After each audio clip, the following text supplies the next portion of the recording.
장 7절에서 10절 말씀.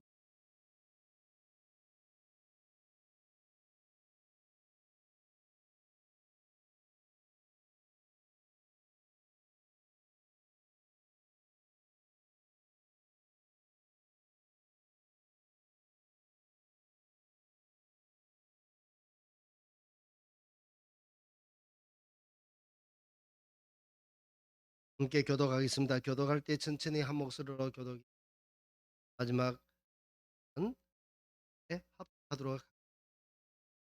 여호와께서 이르시되 내가 애굽에 있는 내 백성의 고통을 분명히 보고 그들이 그들의 감독자로 말미암아 부르짖음을 듣고 그 근심을 알고 내가 내려가서 그들을 애굽인의 손에서 건져내고 그들을 그 땅에서 인도하여 아름답고 광대한 땅, 떡과 꿀이 흐르는 땅, 곧 가나안 족속, 헷 족속, 아모리 족속, 그리스 족속, 여부스 족속의 지방에 데려가려 하노라. 이제 가라. 이스라엘 자손의 부르짖음이 내게 달하고 애굽 사람이 그들을 괴롭히는 학대도 내가 보았으니. 다 함께. 이제 내가 너를 바로에게 보내어 너에게 내 백성 이스라엘 자손을 애굽에서 인도하여 내게 하리라. 아멘.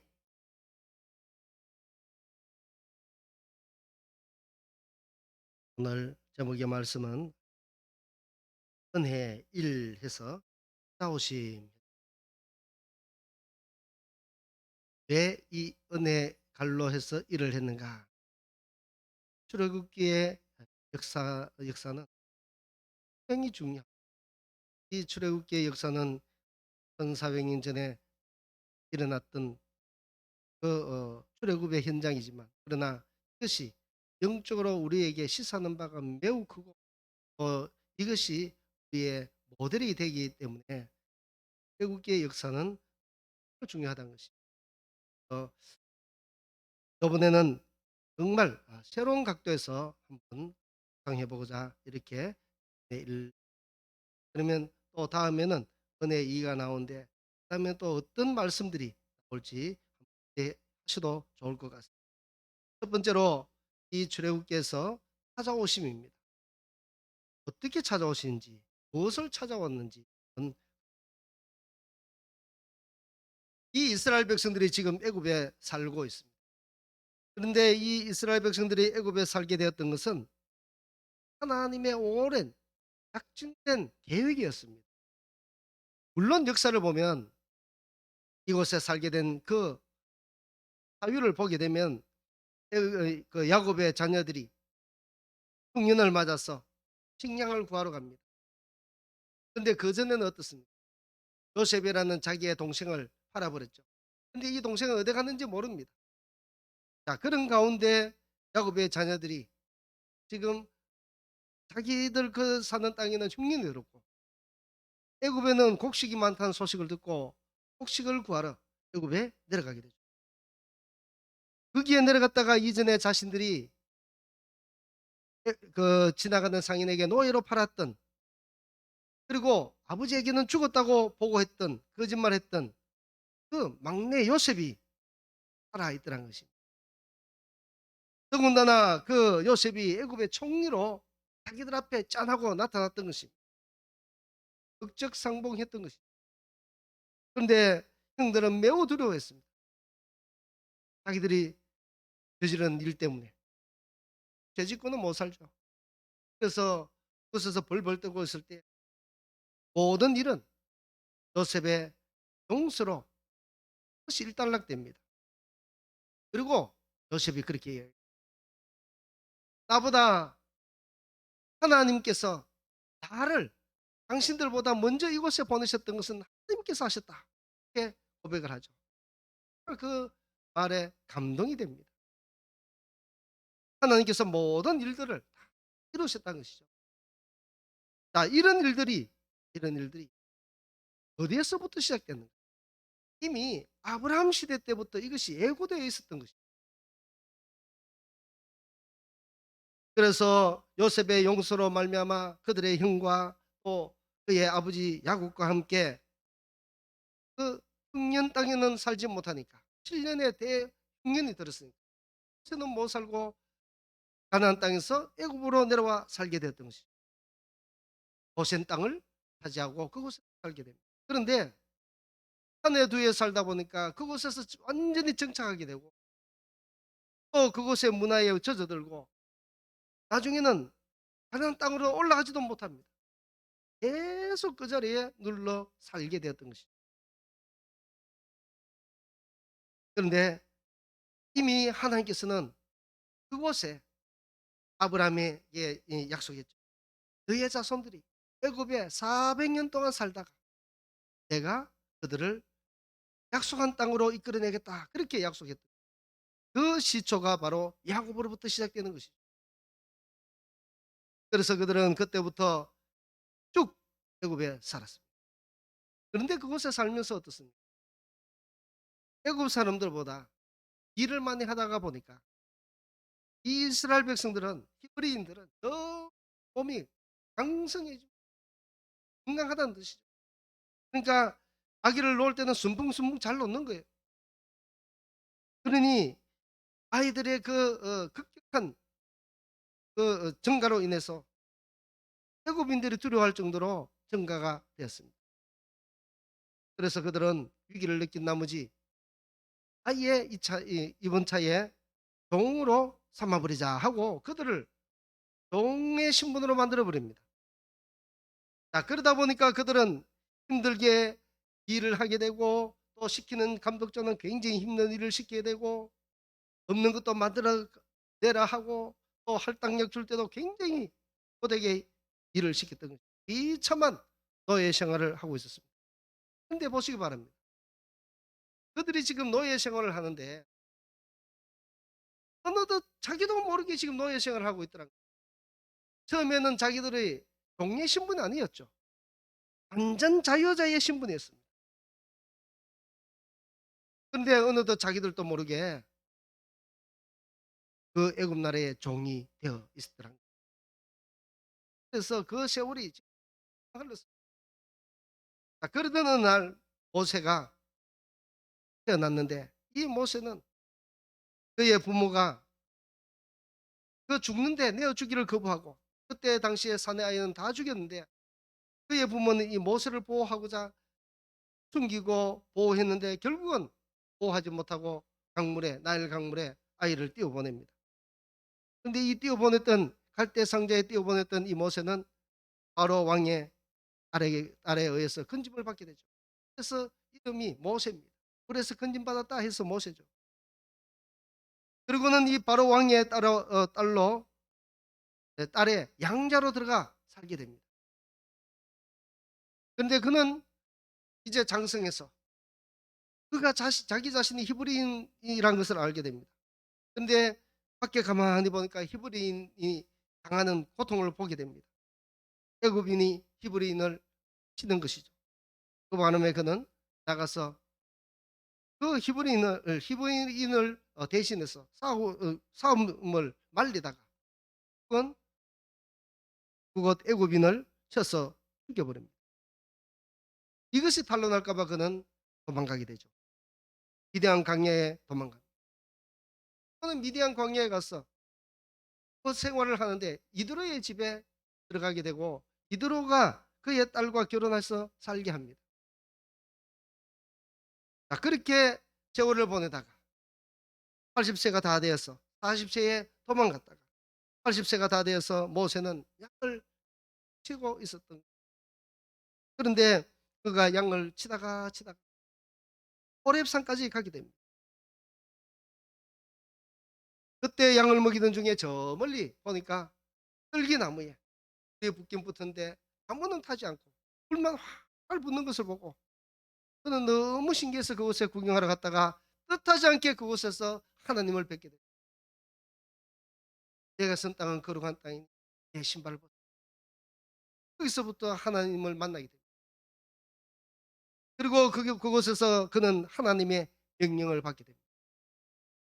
이스라엘 백성들을 구출해 내라 라는 명령을 받게 됩니다. 그래서 그는 이스라엘 백성들의 그 민족의 지도자로 세움받게 됩니다. 그런데 지금 애굽에 있는 사람들이 야곱의 자손들입니다. 야곱의 자손들이며 그들이 그곳에서 약 400년간을 애굽인을 섬기게 될 것을 조금 전에도 말씀드렸듯이 하나님은 아브라함에게 이미 창세기 15장 약속했어요. 결국은 너희의 자손이 그곳에서 있었지만은 내가 그들을 이끌어내서 내가 약속한 그 땅에, 가나안 땅에, 다시 말해서 브리스 족속, 히위 족속, 기르가스 족속, 이런 가나안 족속들이 사는 그곳에 내가 너희 자손들을, 그곳 땅을 했다고 약속했습니다. 예언했던 것이죠. 여기서 우리는 놓치지 말고 봐야 될 것이 있습니다. 하나님은 아브라함에게 400년 전에 약속을 했어요. 그리고 400년 흘렀습니다. 그러면 이 약속을 아는 사람이 있을까요, 없을까요? 이 당시에 성경은 기록되지 않았던 거예요. 모세 때에 기록됐어요. 그렇다면 그것을 아브라함에게 약속했던 하나님의 말씀을 기억한 사람은 아무도 없습니다. 그러면 하나님은 그 약속을 지켜도 되고 안 지켜도 되는 그런 상황입니다. 아무도 모르니까. 그런데 하나님은 진실하게도 400년 전에 약속했던, 아브라함에게 약속했던 그 말씀 하나도 잊지 않으시고 그 언약의 말씀대로 때가 되매 하나님께서 드디어 하나님의 일을 하시더라는 것이죠. 바로 이것이 신실하신 하나님이시라는 것이죠. 우리는 잊고 있더라도 하나님은 한번 약속한 것은 다 이루어내신다는 것이죠. 따라서 우리는 하나님의 모든 말씀은 1.1핵이라도 버려짐 없이 모두 성취되며 이루어지게 됨을 확신해야 할 것입니다. 지금 하나님께서 이스라엘 백성들을 찾아오셨던 것은 모세가 무엇을 잘해서 나왔겠습니까? 바로 하나님께서 그 아브라함에게 언약하신 그 신실한 하나님의 언약 때문에 이 이스라엘 백성들에게 오셨던 것입니다. 이것이 무엇인가 하면 너무 중요한, 바로 이것이 하나님의, 지금 이스라엘 백성들의 입장에서 보면 그렇습니다. 무엇인가 하면 이스라엘 백성들의 입장에서 하나님을, 은혜를 바라볼 때에 하나님의 값없는 은혜란 것이죠. 그들은 한 것이 아무것도 없습니다. 하나님이 찾아와 주셨던 것이죠. 이것이 바로 값없는 은혜란 것이죠. 바로 이 은혜가 우리도 똑같이 이런 은혜를 입고 있다는 것이죠. 지금 애굽에 사는 야곱의 자손들은 어느 순간이었는지 자기들도 모르게 애굽의 종으로 살아가고 있었습니다. 앞에서도 말씀드렸듯이 처음에는 야곱과 그의 자손들이 애굽의 종이 아니었고 자유의 신분이었습니다. 그런데 자기들도 모르는 순간에, 어느 순간에 알고 어영부영 지나다 보니까 자기들이 지금 종이 되어 있는 것이죠. 출애굽기에서 애굽은 대표적으로 하나님을 대적한 나라입니다. 그리고 이 하나님을 대적한 이 애굽은 바로를 통해서 사단을 연상케 합니다. 하나님을 대적하니까. 그래서 이 애굽은 사탄을 의미하기도 합니다. 그렇다면 이스라엘 백성들이 자신들도 모르게 어느덧 사탄의 종이 되어 있더라는 것입니다. 저 밑에서 얼마나 불쌍한지 모릅니다. 바로 그와 같이 로마서 7장 20절에 말씀합니다. 너희가 전에는 죄의 종이더니라고 말씀했죠. 너희가 전에는 죄의 종이더니 하면 너희는 누굽니까? 오늘날 우리들입니다. 오늘날 우리 모두가 무엇입니까? 전에는 죄의 종이었다는 것입니다. 사탄의 종이었다는 것이죠. 그런데 우리가 사탄의 종인데 우리도 모르게 사탄의 종이 되어 있더라는 거죠. 지금 현재 애굽인과 똑같은 그런 관계를 갖고 있다는 거죠. 이처럼 우리들도 죄의 종으로, 사탄의 종으로 이리저리 애굽의 노예와 같이 끌려다니고 있습니다. 그런 가운데 하나님이 우리를 찾아오셨던 것이죠. 로마서 5장 8절 말씀에 이렇게 말씀합니다. 우리가 아직 죄인되었을 때, 이스라엘 백성들이 지금 죄의 종으로 있을 때에, 마찬가지로 우리가 아직 죄인 되어 있을 때에 그리스도께서 우리를 위하여 죽으심으로 하나님께서 우리에 대한 자기의 사랑을 아멘. 바로 이것이 하나님의 한없는 은혜란 것입니다. 바로 이것이 무엇인가 하면 앞에서 조금 전에도 말씀드렸듯이 우리의 하나님의 값없는 은혜란 것입니다. 바라볼 때 우리는 죄인 가운데 있었고 우리가 한 것은 아무것도 없었는데 하나님이 죄인 되어 있는 우리를 주셨다는 것입니다. 제가 이렇게 한번 비유를 들어보겠습니다. 죄인 된 사람을 찾아오기가 정말로 쉬운 것인가? 요즘 얼마 전에 제가 자세히는 보지 못했는데 뉴스를 보니까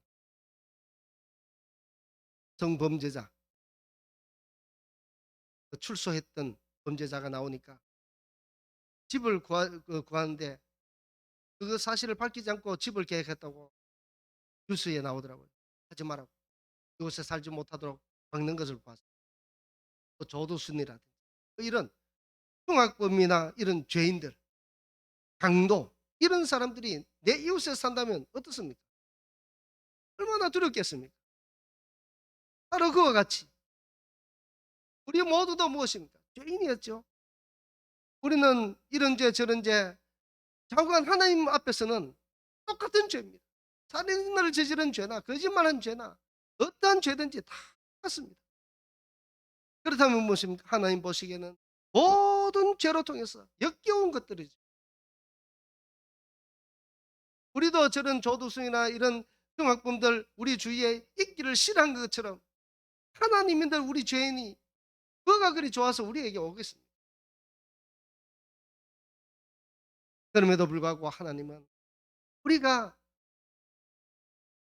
창세전부터 하나님의 택한 백성이 되었기 때문에 우리가 죄인 되어 있더라도 그 신실하신 내 백성은 하나도 놓치지 않고 내가 구원하리라 하는 그 신실한 말씀 때문에 우리들을 찾아와 주신 거예요.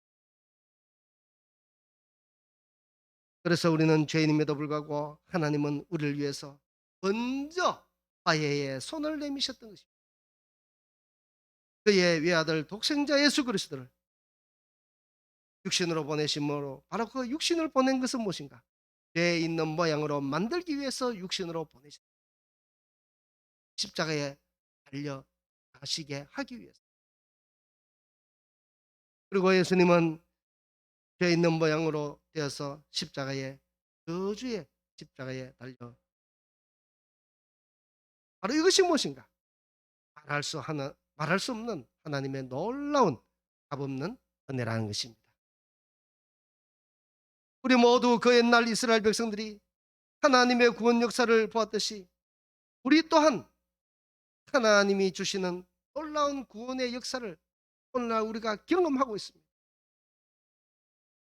우리는 지금 값없이 받았으니까 너무 산 것처럼 사고리 티가 나는 것 같지만 절대 그렇지 않습니다. 이것이 얼마나 큰지 예수를 통한 구원의 역사를 우리는 경험했다는 것이죠. 하나님이 모세를 통해서 그 이스라엘 백성들에게 와서 구원의 역사를 이루게 하셨듯이 바로 오늘날 우리들에게 하나님은 화해의 손길을 내시면서 예수 그리스도를 이 땅에 보내셔서 마치 모세가 이 이스라엘 백성들을 대표해서 그들을 구출해낸 것처럼 예수님은 이 땅에 오셔서 우리를 죄로부터 해방시켜 이것이 바로 한없는 은혜란 것 그리고 찾아와 주셨다는 것입니다. 우리는 이 은혜를 날마다 감사하면서 은혜 가운데 풍성한 은혜 가운데 감사하며 살아가는 우리 모두가 되기를 주의 이름으로 축복합니다. 사랑과 은혜가 충만하신 참 좋으신 우리 하나님 아버지, 이스라엘 백성들이 하나님을 잊고 있었고 하나님의 약속이 무엇인가도 모르는 그때에 있었지만 우리 하나님께서는 기억하시고 그들에게 오셔서 모세를 보내심으로 구원하시기로 작정하신 하나님의 신실함을 오늘 우리가 보았나이다. 우리도 너무너무 부족한 죄인입니다. 하나님께서 은혜를 베풀어 주셔서 하나님의 그 신실한 언약으로 통하여 우리 모두가 구원되게 되었음을 감사드립니다. 주님, 이 은혜 날마다 감격하면서 날마다 하나님께 감사하며 살아가는 우리 모든 성도들이 다 되게 하여 주시옵소서. 모든 것 감사드리며 살아계신 우리 주 예수 그리스도의 이름으로 감사 기도 드리옵나이다. 아멘.